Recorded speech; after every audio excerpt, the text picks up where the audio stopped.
Welcome, hello, greetings, salutations. Morning. Morning. Good day. We are having a therapy shot for breakfast. A therapeutic one-on-one conversation with two Black male therapists on their perspectives of being Black fathers and fatherhood from a Black male. What up, man? What's going on? How you doing? Before we get into intros, Coming to the stage, sitting right next to me is my favorite Black male therapist of New York City. He's most well known for we're working with Black men, providing therapy for children, being a father of four, being a safe space for other therapists and the community. And he is one of the best looking therapists that I've ever met in my life. Ladies and gentlemen, my man, Canal Bernard. What up, King? Appreciate it. Welcome, man. Man, I never been so happy to hear all those good words that you just shared there, right? So it's my turn to introduce the great, the never late, ooh, never hate, right? But this guy here, that was my K-banger, preview for you guys. But this guy right here is the relationship guru. Oh. If you want to know anything about recovery in a relationship, from infidelity, from just struggles with communication to sex to anything that matters around relationships, this is the guy to go to. He's a licensed therapist, right?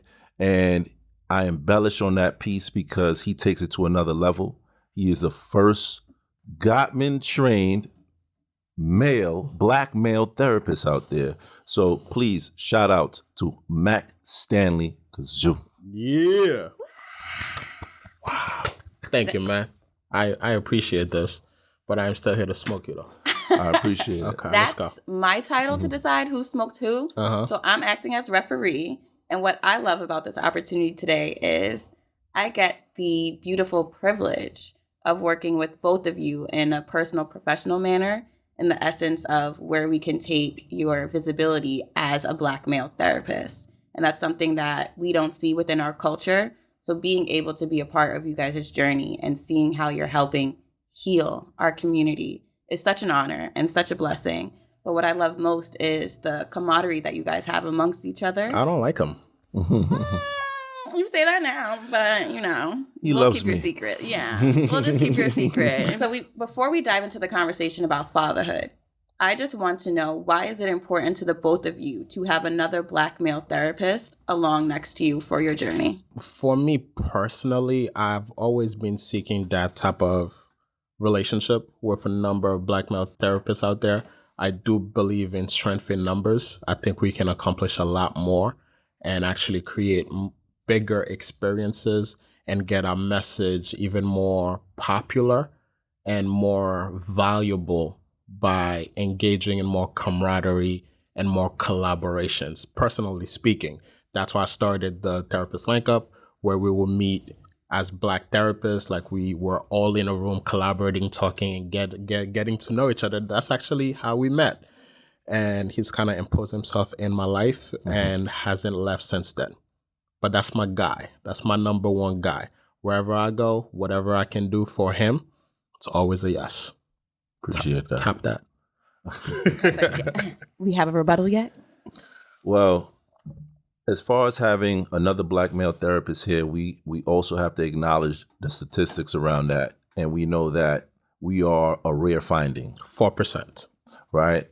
And we're practically almost half of the Black male therapists in New York right now sitting before you. And I think we also have to look at these conversations that we have amongst each other. We do utilize the title collaboration, but we do have a healthy competitive spirit. Yes. Right? And we utilize the conversations not to hate on each other or put each other down, but to do what we always say: iron sharpens iron. And we're trying to be sharper than not giving you paper cuts. We're trying to slice you open, right? Right. So, and it's our duty to make sure that other Black men out there, even if you're not in the field, to know that we are out here to help support the community. Yes. And we're accessible. Anybody, any Black therapist can pick up their phone at any time and be able to reach one of us. because we want to be better to who's coming next. And we want to continue to elevate the mission of Black healing throughout society in general. This collaboration, what we're doing now, that's our group chat. We just decided that we're going to have it on a much more public forum. Okay, it's not fully our group chat because, we like to talk air. But yes, this is the clean version of our group chat. Yes. Becoming clean and polished. So, first question for the opponents. Mm-hmm. What does being a Black father mean to you? I'll take that. All right, I'll throw the first punch. All right, so fatherhood, right? Those are the nouns that we know it to be. I think that when it comes to being a father, it is a journey. And the interesting thing about this journey is this journey has no final destination, right? So we are going through all these experiences, these turns, sometimes these pit stops in fatherhood, but there's no true destination. But there is a direction. And what we utilize with that direction, what we utilize as our compass is our values, the people that are important to us, and things that are important to us. Yeah. I would say for me, fatherhood, Black fatherhood is us rewriting history. If we're being honest, right? The government has systematically and strategically removed the Black father from the community, from the home, for a number of reasons that I'm sure that we'll get to a lot later, along with some very interesting statistics. So for me, it was kind of starting a foundation, a structure that will allow the next generation to even be better by having healthier home, healthier community. And by us men knowing the importance of being present, not just providers, being present in our family life due to all of the blessings and accolades and healthy behaviors, dialogues, and mental health that's going to be produced from that.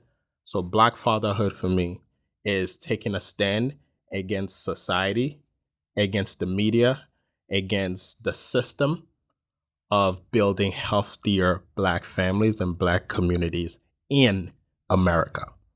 Okay, next question, just answer yes or no. Either of you have your Black father present in your life growing up in the household? Yes. My father was home because presence means something drastically different to Physically me now. present? Yes. Okay. What qualities, values, or traits did you take from your father, good or bad? Good and bad, one and one. I'll start with the most infamous role that fathers has as being a provider. My father has always been the breadwinner in the home, always did the providing in the home. What I feel that was lacking from his end was the nurturing side. And oftentimes that is what we as fathers are not identified to have, that nurturing ability. And it could be because the person or the father is not a nurturer by nature, right? Organically, they don't have the space to provide the nurturing that they're capable of doing, And sometimes it could be a catch-22 in being the provider, not being in the home, which impedes on the time to be a nurturer, which we always talk about. That, we're looking for opportunities to give us more time. We're not even looking for it to give us more money. We're looking for more time with our kids. So those are the two traits that I want to highlight. I think for me, the good was softness. My dad was soft. And that was a good thing and a bad thing. It's a good thing for us as children because we can always go to my dad. He wasn't mean. My dad has never put hands on me compared to my mom, right? So in comparison to my mom's demeanor, the softness always gave us someone to go to for protection. Now I'm saying the softness could also be a negative experience because I barely heard my dad's voice within the household. He was present, but his voice was not heard, was not felt.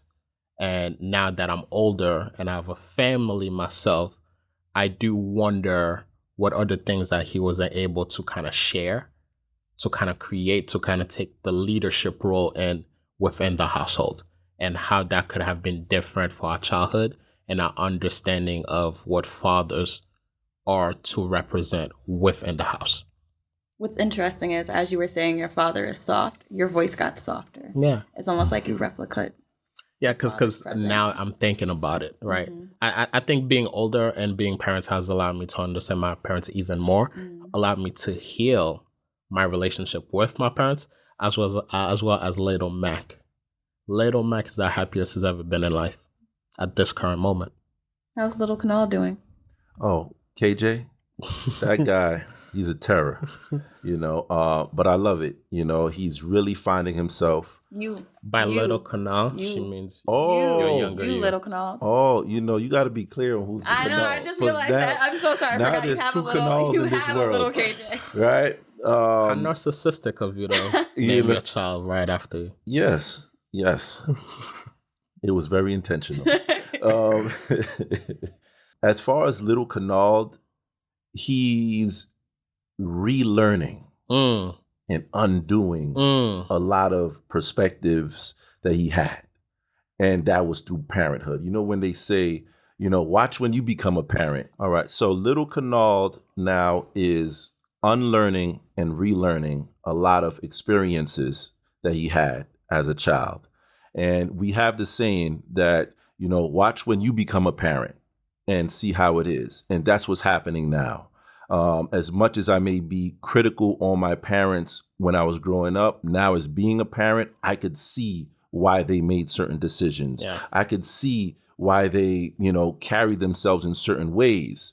I could see why they denied me around certain things, right? I could see why they almost or did smack me over my head at times. And now I'm getting that firsthand experience on what's happening. And the irony is that they have softened up. As you say, your dad has softened up. Oh, yeah. Was softer. He is softy now. My dad is a completely different dad as a grandparent than he was as a dad. I got jealous seeing the relationship that my dad had with my daughter, because I don't remember him being that dad to me. I cried. I went to my... He lost him more than me. It was great. Yeah. Okay. So next question. With all of that, do you believe that your profession, since your profession has helped your relationship with your parents and understanding parenthood a bit more from their perspective, how has that affected or helped with being a parent with your profession? And does your profession show up in your parenting? For me, that's a complete yes. That is a complete yes. A lot of times, in a lot of scenarios, I'm able to think through as a therapist, how should I react to certain things, right? With the behaviors within the household, I am more patient and more compassionate because I understand my children a lot better. Prior to having kids, when I found out that my wife was pregnant, I went on a research binge. I researched everything you could think of. I've read a number of books, and me and my wife, we consistently have a parenting meeting once a week where we talk about what are we seeing within our children? What are the changes that we need to make ourselves? And that allowed us to create a safe word. So whenever I see my wife in an experience and she's not being her best self, and I can tell that she's triggered or she is not in control of her emotions, code word. That means you exit and I walk in because you need a second to yourself. And that's okay. And I also think that when we have other older parents around, they tend to influence our decision making because we're trying to show them that we're in control of our children. And I no longer have that expectation. If my daughter's having a tantrum and anyone is around, I don't care what you think I should do. You can say whatever you want to say. I will still parent the way that I intend to. So I will take her, hold her. Hey, I understand there's a lot of people here and they're all telling you how to address this. And that's okay. I know it's frustrating, but daddy is right here. I am your safe space. Do you need a break right now? Do you want to go to the silent room? Yes, daddy. And I'll walk her in there and we'll sit there and we take a second until she can regulate herself. Children don't know how to regulate themselves. It's the parent's job to help them co-regulate. You said the silent room. I hope there's no like chains and I thought of Matilda a little going bit. on in there. The silent room. The calming room. But I like that. And that's very healthy. I would second that. I mean, hell yeah, when it comes to my profession impacting how I carry myself as a father. I think that it was a God-sent duty, God-sent awakening, having me as a therapist, not only to deal with the fatherhood, but the co-parenting, because that's not easy. And, when it comes to it, and the co-parenting, having the ability to communicate with the mother is important. I have to deal with two mothers. So I have to have the ability to have some insight on how I present and how I receive and how I deliver information with two different people. And that takes a high skill set. And we know just dealing with one person could be a headache, right? Yes, sir. And, going into like my profession, not only just being a therapist, but being an advocate and a broker for services, I was able to tap into services for my own children. So just to share, KJ did early intervention because we felt, I'm not too sure how his speech is. So we knew where to go to explore services around that. And what's interesting about that, right, is you've overcame the stigma that your child may need extra Assistance. help. That's And you got exactly. it started as early as possible, which elevates and it's not help a him negative. get there a lot better. Exactly. It takes that vulnerability Yes. that we often are scared to tap into. And, my kid doesn't need any services and things of that nature, but we also have to pay attention. Other people in other communities seek and receive these services as well. Because it's free And it's free. and it's helpful. And that is where the privilege conversation, we often minimize we have privileges, and we do. As Max said, we're here to stand our ground and break these barriers and go against what the system has done to us. Amen. So we came over that mindset. And as a therapist, it allowed me to do that.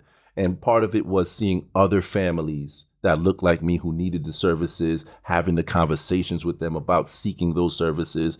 I have to practice what I preach. And that's what I did with that. My man. I love that. Okay, the ref is pleased. So the next question I have. Put your hands on me now. So when we're Put his hands on me now. so when we're cropping it, when it's like this, your hand's not gonna show into the full frame. Oh, that's what you're saying. Yeah, that's why I'm like, that's all good. You're good. So my next question is going to be a two-part question based off of something I heard from both of you.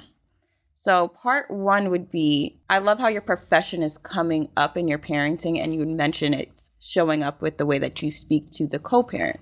At the end of the day, you have a co-parent. There's two parents, hopefully, with the child. How does your profession show up when you're attempting to co-parent, and how does that partner take it? Like the term, don't therapize me. Does that come up sometimes while you're trying to co-parent? Like, maybe we should try this approach. Or if you're trying to come into handling a situation differently, do you see your partner sometimes shut down thinking that you're handling them like a client instead of a partner? We'll do that one first, and then I'll have my second one. That's critical. And I think that even though it's only 4% of us black male therapists, I would say probably all of them who are fathers probably go through this. And as a social worker, my wife may say, don't social work me, right? And it kind of, I used to be offended from it. I used to feel like you're not valuing my profession, my expertise. And I may need a hug after this. May I hold your hand? Please, right? And this is black male vulnerability right here. So I had to learn how to reframe and reprocess that response because she was saying something else. She was probably feeling like I was talking to her not as her husband. And that was what she needed, that co-parent, that husband role. And I had to learn how to soften my delivery, reframe it in a way that we both could digest it in a way. And she would also model a response that was much more healthier. Wow, I'm so glad you've been listening to me. Yes. Oh, my. Yeah. Excuse me, flag on the play, sir. Opponent one. Yeah, by the way, this is our relationship coach right here for my wife and I. He's joking. Yeah, just to piggyback off that, here's the biggest mistake that us therapists tend to make within our household is learning to not coach and intervene during the moment. The preparation needs to happen outside of that moment, right? So if my wife is reacting some kind of way that I may perceive as detrimental, going in there and telling her that's the wrong way or you should try to do it that way is not going to work, because she's already in a space where she is flooded and cannot listen to me and cannot hear me.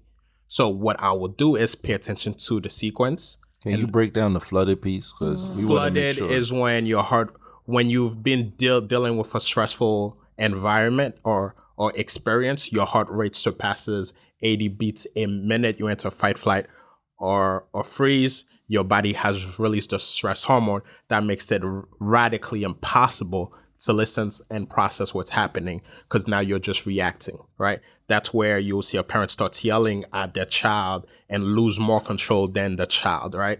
So, and when those things are happening, you have to understand that they have to work through that, and intervening at that time period without first having an understanding is not going to work. That's just going to elevate the experience and escalate it. So my wife, like I said, we have parenting meeting once a week.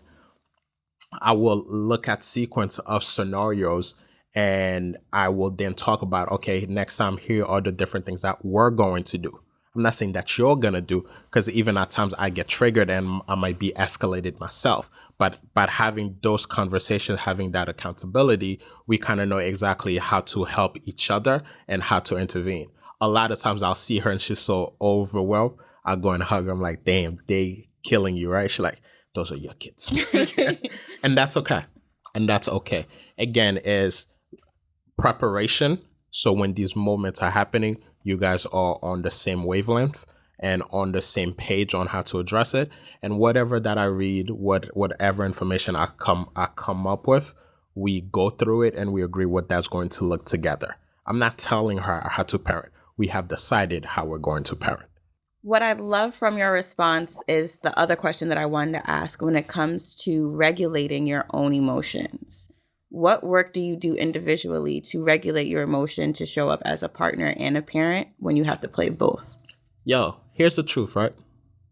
I thought I was healed till I got parents. These kids push these buttons that I never knew I needed to work through. It was literally holding a mirror and seeing my younger self and how I was raised, how the environment has led me to understand their behavior.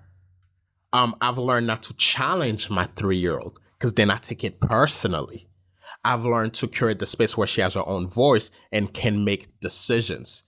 Every morning I got to come up with 3 outfits. Which one you want to wear? If I just bring one, I don't want to wear that. Girl, we got to go. I don't want to wear that. Creates more chaos, right? So it's learning her love language, learning what she needs and her need for independence, and cultivating that within that space. I've also learned how I at times need to feel in control of my children, right? Because as Black parents, we're told our children's a reflection of us. And at home, we have to discipline them. So I would raise my voice at times and my daughter would just shrink, and that would hurt me even more. My parents yelled. I was beat my whole life, right? I can understand the need to want to hit your child because you want to make sure that they get it. And having to work through that and having a partner that at times will tell me, hey, do you need a breather? Hey, how about you go to the other room? Hey, what's happening for you? What's showing for you? What do you need in this moment? Right? Also helps. I've learned to apologize. Hey, babe, I was sorry. My apologies. Daddy was having a bad day. It's okay, Daddy. You're my best friend.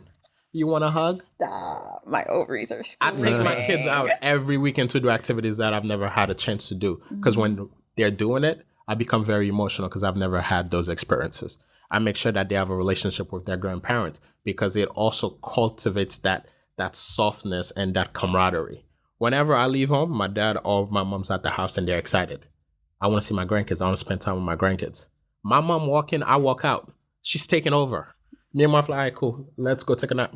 I think that's something we have to hone in on. A lot of times as parents, we may not want to tap into those resources, right? We feel guilty. We feel shame. Sometimes we just don't want their opinion, so we avoid them. Yeah. Right? So tapping into that is important with our grandparents. So that's something that I like.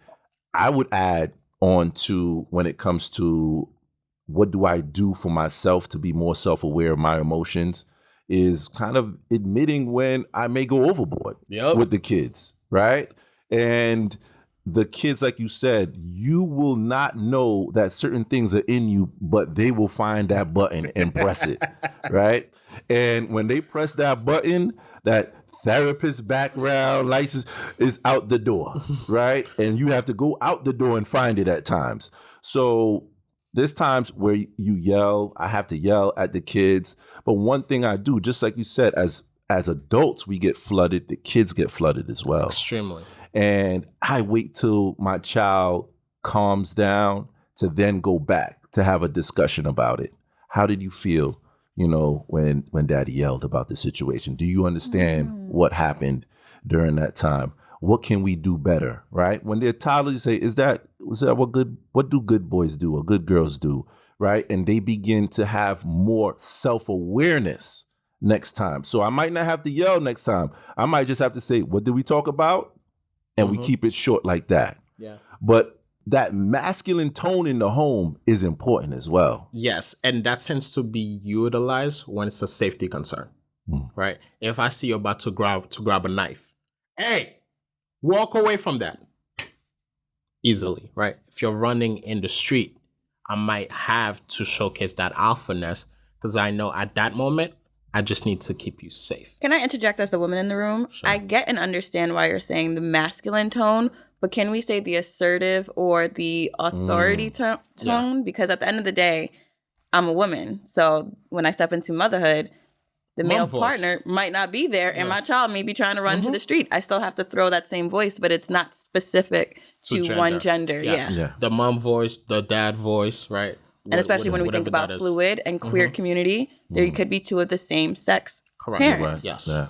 Assertive. That authoritative tone that you better stop.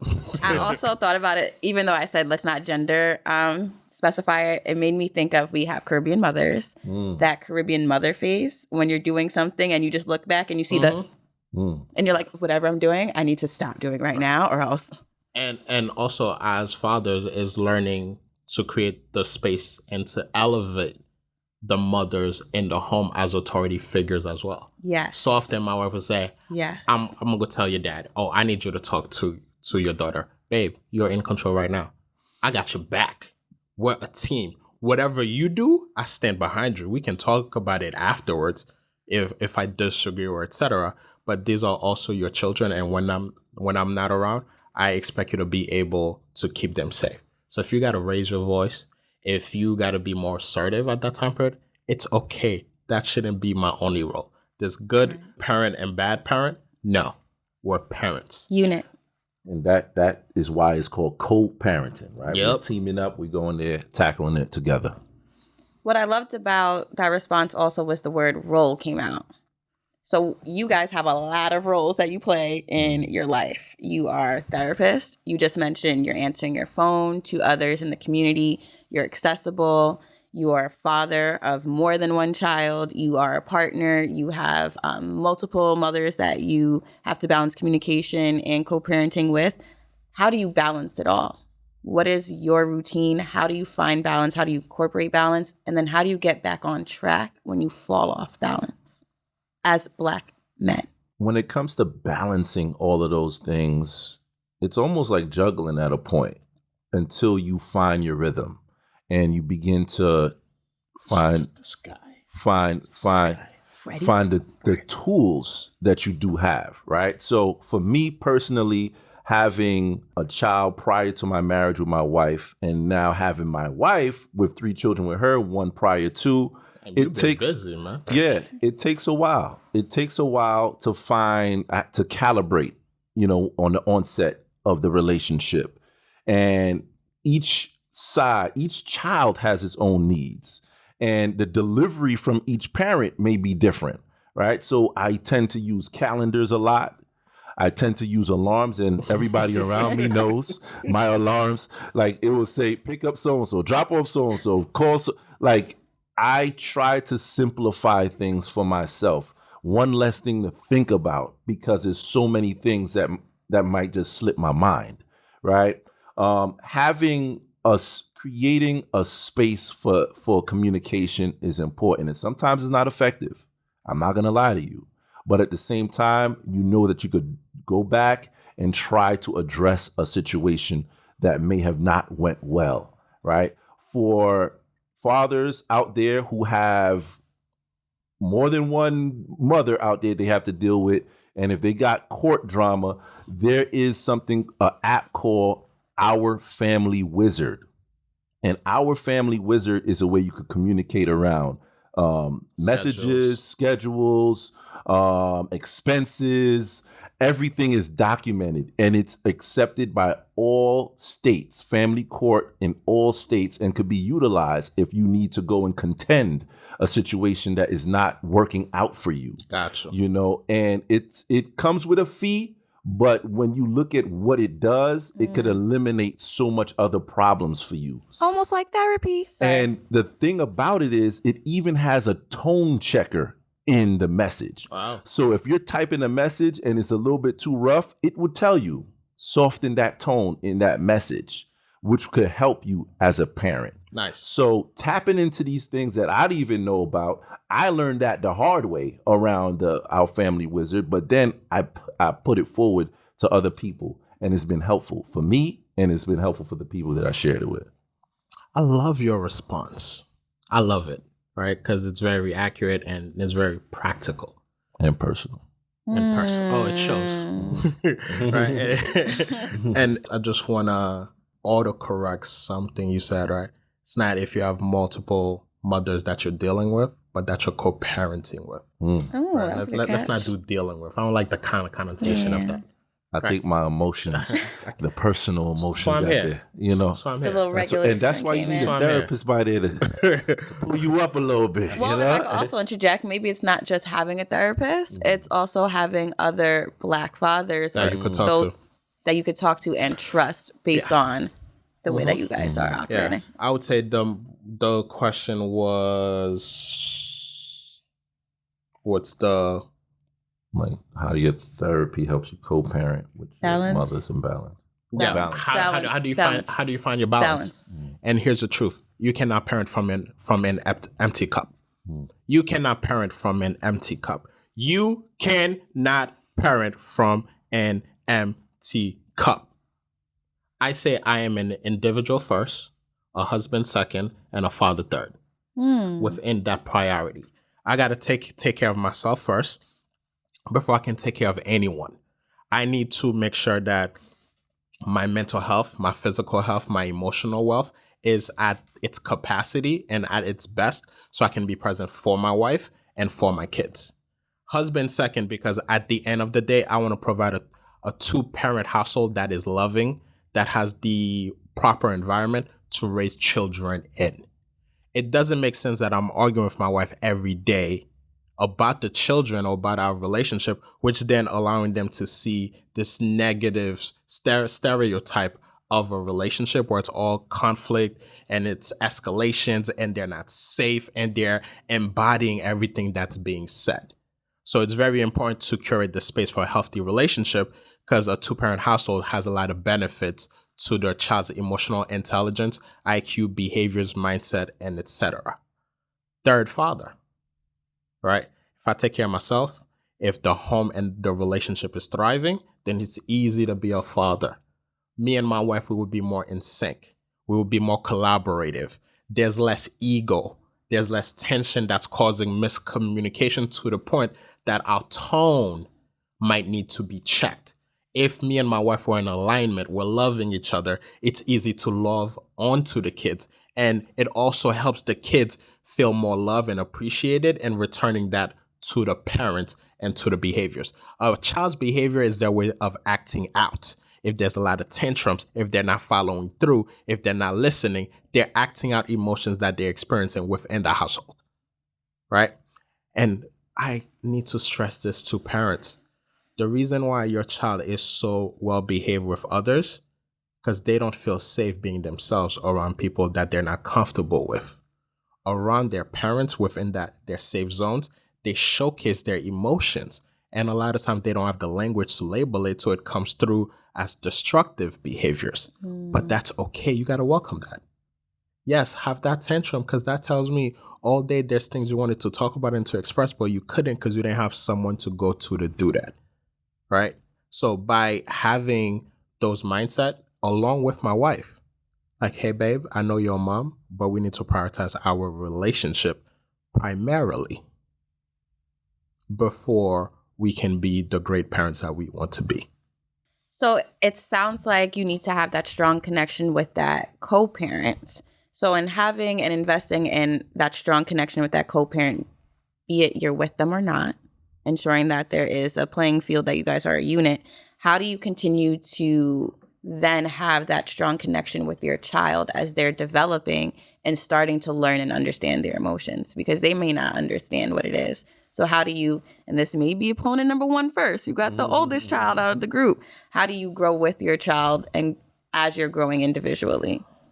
Well, as far as keeping the connection with the child, it starts from birth, right? And when you do studying on development, there's the trust versus mistrust. And that's the first thing, the first stage that the kids go through. And in that time, that's when that nurturing piece is like, do I feel safe around this person who's a nurturer? They may not speak to you, but they may do some crying or whatever they may do to kind of show you that they are having some difficulty with that trust piece, right? But now as they're growing up, what I do now, I think my oldest child didn't have the benefit of it, but now my youngest children do, is that I utilize a feelings chart. And the feelings chart allows them to simply say how they are feeling. Like you said, label it. I'm having a tantrum. Okay, I see that something's happening with you. Can we look at this feelings chart to see how you really feel around it? How are you going to utilize it with a 2-year-old, 3-year-old? There's pictures of how that feelings looks and they could point at it. When my son gets mad and starts throwing things, he doesn't say anything besides point to it and says, and I'm looking at it, I'm mad, I'm annoyed, I'm frustrated. That's the picture he points at. And that allows us to have a connection. Now I'm working through it versus me getting mad on top of his tantrum, right? It softens me up as well. That is so gaslighting, right? Your child's having a tantrum and you're having a tantrum towards your child for having a tantrum. Also happens That's in relationships. gaslighting. Right. And it feels like we're going at the one-on-one. We're going one-on-one with the You child. feel challenged. Exactly. Now it's personal. Yep. Now it's personal, right? And it takes away that. It allows us to focus on the problem and not the person. Ooh. Right? What is the problem? What's going on? And it's not, hey, we're going to fix this, but how can we now express this differently? You're feeling mad. What is something else you can do? And you can acknowledge it. I understand that right now you're feeling upset about what's going on. I understand. If I was in your place at your age, I would feel the exact same way. And I may react the exact same way. And that's okay. That's how the teenager works. That's the teenager. Because I was telling people before. I disagree with that. You could have a gun to the teenager's head. They still not going to do what you want them to do unless you get that connection with them. My teenage daughter, who's 15 now, I'm not using the same approach with the 2 or 3-year-old with her.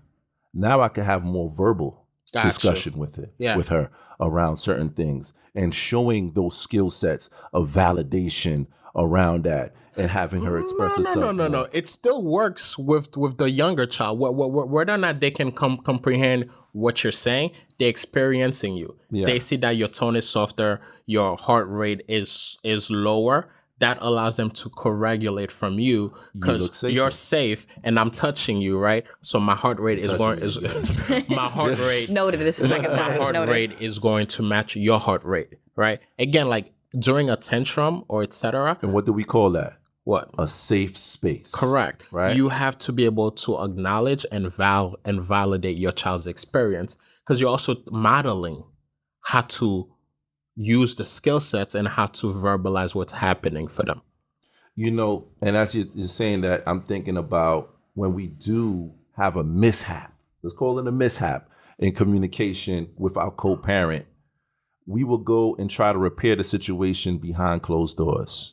You sometimes will benefit from demonstrating how did we conflict resolution this situation in front of the child. I'm stealing that. I was like, no, I'm stealing that. my That- ovaries are going to save that one. excellent. Right? That was so excellent. we have to model that as well. Yeah. And that is important for them to then practice. And they will practice that when they're in school, home, or wherever. Yeah. And after that, you call in a group hug. Or now you go and apologize to the children for raising your voice on mommy.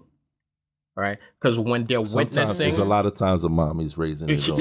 or vice versa, right? Mommy doesn't need to Because apologize. a lot of time when you lose control and have that mishap in front of the kids, they also are feeling for that partner that's receiving that, and it's impacting them. So right after repairing between the couple, let's also repair within the family aspect, right? For me, just your question is, on average, parents only spend 35 minutes with their children face to face when it doesn't involve a task. Them being fully and mindfully present 35 minutes, how often? per day.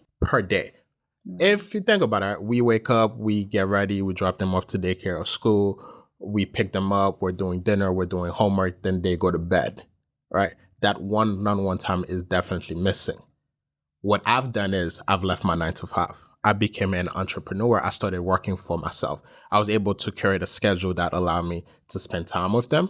Because I remember being at work and my wife calling me saying, she said, Dada. And I was there to witness that. I went into the bathroom and I cried. Because I was like, I will not be missing milestones because of work. That was my last week at work.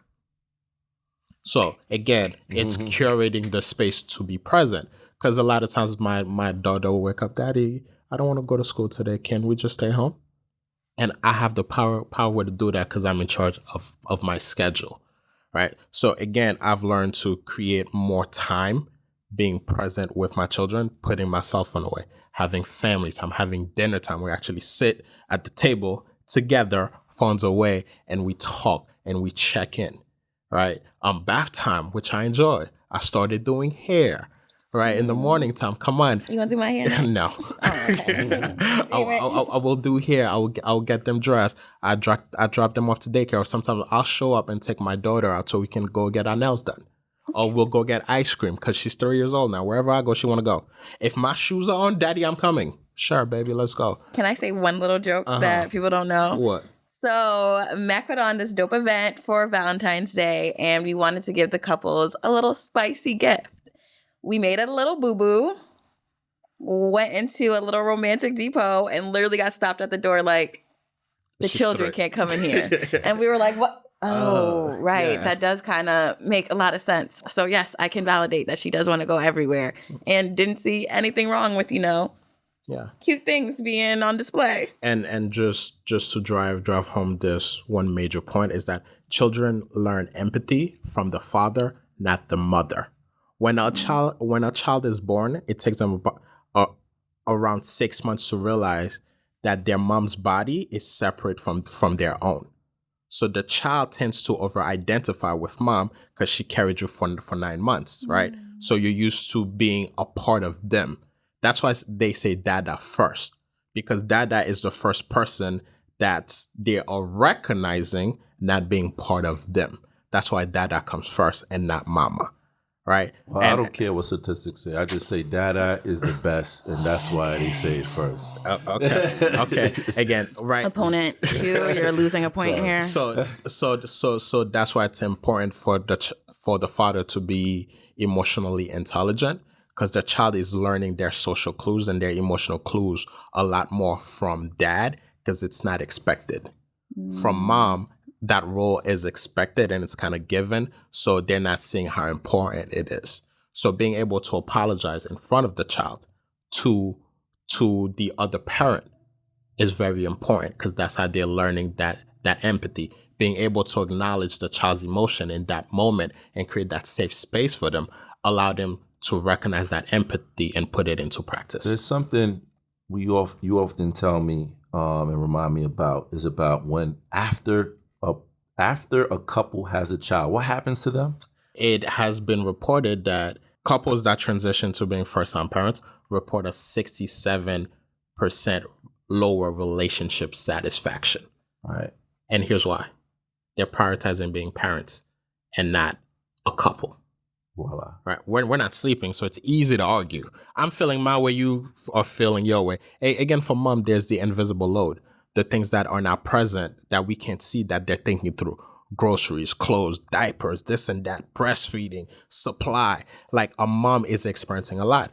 And for men, right, we also need to know that sex drive will drop for the first 3 years, especially if they're breastfeeding. So that expectation now, you got to be sexual when I've been overly touched and overwhelmed all day and I haven't had a break. That's why chore play is very important for men.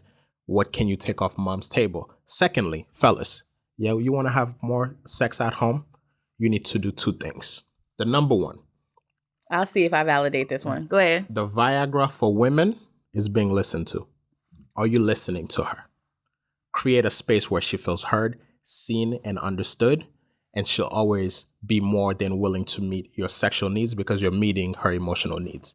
The second thing is, if the child is around, she's in mom mode. If the child is around, she's in mom mode. If you want your woman to be more sexual and more free, remove the child from the home. Take the child to grandma.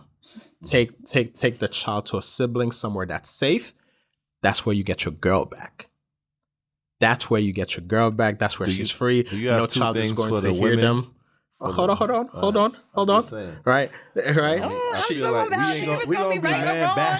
She's not expecting the baby to wake up at any point and crying. Now she got to leave the space and transition of being mom, because whenever the child is around, her mind is on that child. She's in mom mode.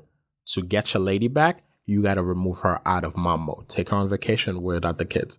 Take her to brunch, and when she comes back, you guys have 2 hours till the kids are returned.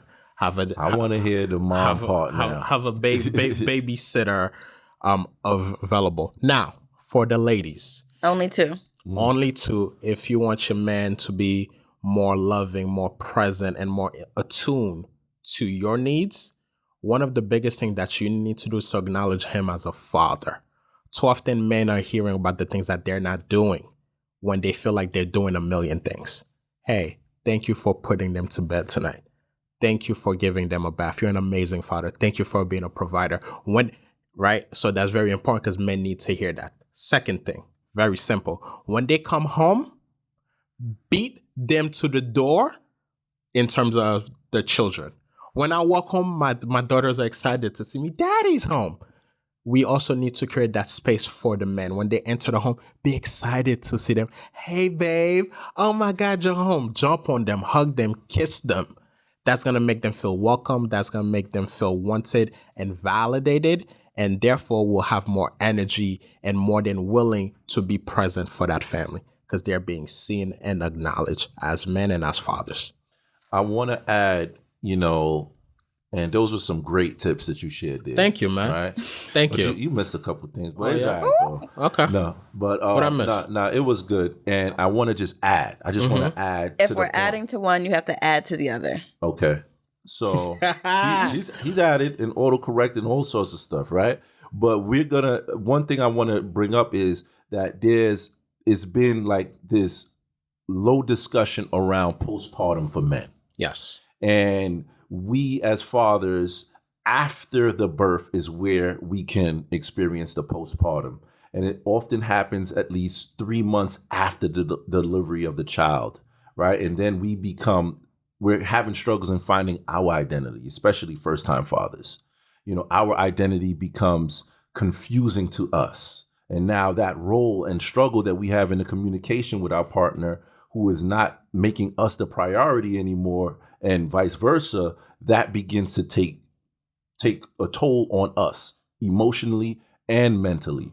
And they say that even our hormones change during pregnancy, yes. During the pregnancy and post-pregnancy. Correct. You're going to have less testosterone, after having the child. So all of those things take effect during, this post-delivery aspect in our life. And we have to make sure that we're doing a self-evaluation around that and we're seeking support proactively as a preventive level versus waiting for a crisis to happen to then seek help. Yeah, and I think the biggest reason for that is a mom that's carried a child for 9 months and now the child is here in the world.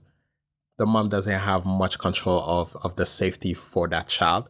So there tends to be a lot of anxiety around that. And the mom feeling like I got to do every single thing to care for that child. And a lot of times the father's trying to be involved, trying to be present and trying to help. But the anxiety that the mom is experiencing is not allowing space for that. Like if the child is crying for 5 minutes, mom will intervene. My wife would be known to that. I'm like, babe, for people allow me to work through that. Let me tell you this. Sometimes it's not just the mom who's not allowing us, right? I might have family over and one of the children may have a poopy diaper. They're calling my wife while I am right there. That's cultural. Right? You know, and it's beyond cultural. It's almost uniform out here. Good point. Right? It's almost uniform that they'll call the mom. Yeah. I will go and drop off my kids and people know I'm working from home and they know my wife works in the city.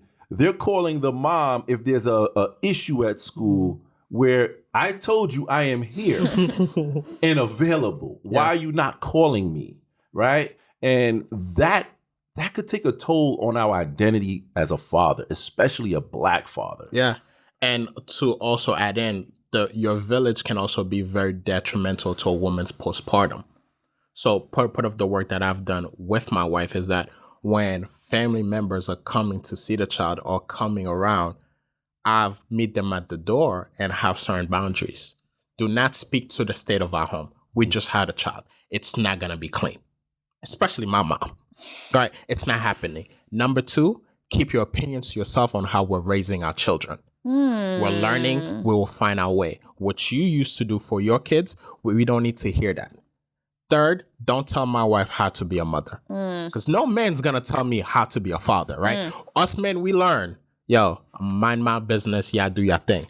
But with other mothers, they want to intervene and they want to help. That could be not helpful as well when we expect the person to mind their business and not do a thing. It's how we present it. If it's asked. Right? It's how it's presented. If it's asked, if I want your opinion on something, I will ask you. But don't just enter the home like, well, you have to breastfeed. Or I could impose. Not impose. You could inquire, can I share? Hey, can I share? Yeah, right. I noticed something, and this is something that I do. Like, oftentimes. Yes. The main reason that moms suffer from postpartum depression and anxiety is because they feel like they're not a good moms. And they feel like they're not a good mom. So how about the fathers? Hold on, man. Can I want us to talk and drill for the My Black man is here for the fathers. men, okay? I'm here because we talk about the moms all the time. I hear you. And I feel this is what happens. Let me finish my point. Just here into the off to the mom side. Yes. We got to get that Black father's part there. Yes, but again. Opponent has had enough. Right. I hear that. But as fathers also, we need to make sure that the home is viable for the mother as well, because they play such a pivotal part into the children's lives. So if they're not taken care of and their mental health is not being prioritized, we feel the burden of that leads to the miscommunication and etc. Right? So again, right, the biggest reason for depression and anxiety is other mothers telling them how to be mothers. And that starts as early as the delivery room with the nurses, right? Be very mindful of how the nurses are talking to the mothers in that space, because that may start the thinking that I can't do it. Now, for the fathers, right, what most people don't know is if you're in conflict with the mother, the child withdraws from the father and goes to the mom because she's the source of survival for that child, right? So it's very important to have a healthy relationship that allows the father to be present. And the second reason why most fathers' postpartum experience tends to be negative is because they don't feel that they are being respected in that fatherly role. So if you cannot communicate with your partner, if you're not in a good space where y'all could talk, where y'all could do the work, when y'all can strategize, both partners will feel all of these negative experiences. That's why the relationship is very important, primarily. We've been talking a lot about intact families, mom and dad in the house. Talk about it. Now, a lot of fathers, right? Because they say about 60% in the Black community, 60% of the households are single parent households, right?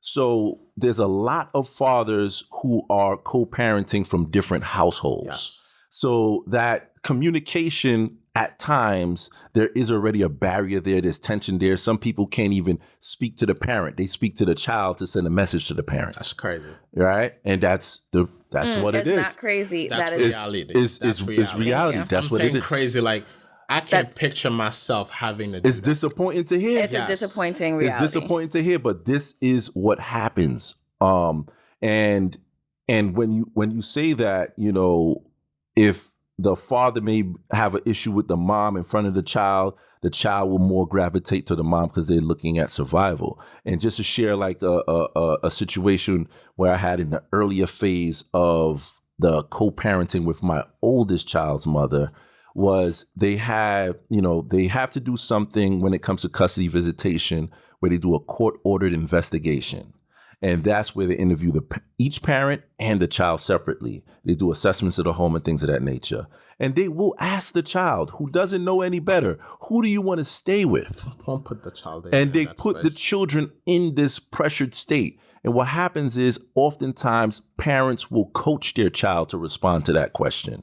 Or whoever the worker is at that time can over-identify. Hold on, let me reclaim my time. We like in the government right here. We got to reclaim my time, right? So that could take, and that's where we often talk about like physical neglect, but that's emotional neglect when you're doing that to the child. Yeah. That's emotional neglect. You're putting them in a place. Abuse. Emotional abuse. And the way that my child responded to that question was, she didn't truly answer it to who she wants to go to. She said, I wish my parents lived in the same building. Each of them was on a different floor. Jesus. Right? Imagine a child saying that. Wow. Right? And it's like they have to now utilize some thinking that another child who has an intact family doesn't have to deal with. Just the separation alone. And as a father having to deal with it is like, we do organically. We say, all right, let the child go to mom and I'll go. And that's what happened to me. I'll go with every other weekend. Mind you, I had a 50-50 split, but knowing that it was going to put a toll on my child, I went with that. Big mistake, fathers. Don't go for that. I would say go for 50-50 as much as you can because it's hard to turn away from it. It's hard to get more time. It's easy to give up time, but it's hard to get it back. But it's important that you have that strong relationship with your child in between time. A lot of mothers, they speak down on fathers in those situations. They call you Disney dad because now you're looking at it every other weekend or every whatever days. You're trying to put as much enjoyment in there for the child as you trying to make up for that time. You're overcompensating. You're overcompensating for it. For that guilt. And it's sometimes it's for guilt. And sometimes it's just for, I want to have an experience that will be just like fulfilling for the child. Referee's going to tap in really quickly. What about the ones that do only, like, there's a mother in a situation who needs assistance and asking the other parent for help, and they're putting their priorities first. I have to do this, I have to do that, thinking provider aspect. I have to work. The mother is asking for help because they have a priority for their career, their opportunity. How do you combat that with the fathers who are giving that type of response to the mothers? That's common, especially in intact families. It's common that we do that. Look, I got to work. Look, I got to do this. And it's like you're devaluing your role, personally devaluing your role as a father and how important it is. And that's where you have to do the self-evaluation. That's where it comes, all right, maybe in that moment where the parent, the other parent needed that support, you didn't provide it, and they had to kind of figure it out on their own. How do I now bring it up to my partner? Hey, look, I know last time you had to work and things like that. What is a better way that we could communicate that, so we could prevent those kind of situations from happening in the future? That's where we begin to do some preventive things versus reactive around it. Yeah, and even if we go back to the co-parenting, right? What a lot of women are saying is that there's a lot of men that don't want to be fathers, right? That are holiday fathers. They come around, they take a photo just to be validated by social media or to their friends that they are being fathers. I know a number of women that have agreements with the father that they're co-parenting, and at the last minute they would just change their mind, or something came up, and now the break that the primary parent was in need of is no longer present, right? If we're being honest, we also need to think through the sacrifices of being the primary parent when co-parenting, right? You're always thinking of that child. You're always thinking of your schedule around that child. You're saying no to events. You're saying no to social gatherings. There's a sense of freedom that you lose as well, right? So it's on both sides. And I'm not sure what the statistic is, but I think the overall message is to be very mindful of who you choose to have children with. With my wife, I've said early on, I just want a little girl that look just like you with your attitude. I was sold on my wife because I know she'll be an exceptional partner, but even a better mother. And that was important to me because I wanted a household where my children are seen, are prioritized, are loved, but also being able to keep me accountable, to check me when I need to be checked as a father. We've even said, if me and you don't figure it out, we ain't going nowhere. You take this bedroom, I got this bedroom. We're going to make this work for the children. That's a flex right there. Right? You got multiple bedrooms out there. But I think when you have kids, they have a dependence on you to survive and to excel, right? And you chose to bring them into this world. And those are your responsibilities. So you owe it to them to see it through, right? So if you got to pause on certain things in your stratosphere, you have to do that, right? I've worked less to be more present. I travel less to be more present. I've moved away from certain friendships, from certain male friendships, because I felt that one, my children are not safe around you. Two, you need to do a better job as a father yourself. And three, I'm not creating the space for that. My time is valuable. My time is important. And if it takes me away from my kids and my family structure, it better be worth it. So speaking of time, we're sadly running out of time. I could listen to you two speak all day because I'm like, yes, when these ovaries are ready, baby, you better listen to this episode. And they are ready. So I hope you listen to this episode because they're not going to be ready if you ain't listen to this episode. Okay, now. Do your thing. I want you guys to rank with these 4 to 5 words because I don't know if I counted them in my head. So it's either 4 or 5 words. Rank them in importance in being a father. Protector, provider, presence, nurture. We'll figure it out. And actually, I'd like for us to collaborate on that list. Right? I think one is presence. Forward. So I would say the number one thing is being present, right? Because if you're not around, if you're not being seen, if you're not being felt. No, don't collaborate. Do your own. Okay. Do your own. For me, I would go presence, right? Because your presence is making them feel.